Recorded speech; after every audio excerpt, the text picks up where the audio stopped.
Network মার্কেটিংয়ে আপনি যত skill শিখবেন, আপনি যত প্ল্যান জানবেন, সবই কাজে লাগবে যদি আপনার ভেতরে থাকে সেই আনশেকেবল ফেথ, অটল বিশ্বাস যে আমি পারবো।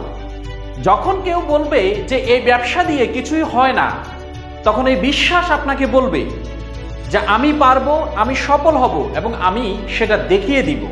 এই বিশ্বাসই আপনাকে প্রত্যাখ্যানের পরেও হাসি মুখে এগিয়ে যেতে সাহায্য করবে, লক্ষ্য থেকে চোখ সরাতে দিবে না, আর প্রতিদিন এগিয়ে নিয়ে যাবে আপনাকে এক ধাপ সাফল্যের দিকে। মনে রাখবেন, প্ল্যান আপনাকে সুযোগ দেয়, স্কিল আপনাকে এগিয়ে দেয়, আর অটল বিশ্বাস আপনাকে সেই জায়গায় নিয়ে যায় যেখানে আপনি জয়ী হবেন। তাই আজকে থেকে আপনার ভেতরে সেই আনশেকেবল ফেইথ তৈরি করুন, কারণ বিশ্বাসী নেটওয়ার্ক মার্কেটিংয়ে সফলতার মূলধন।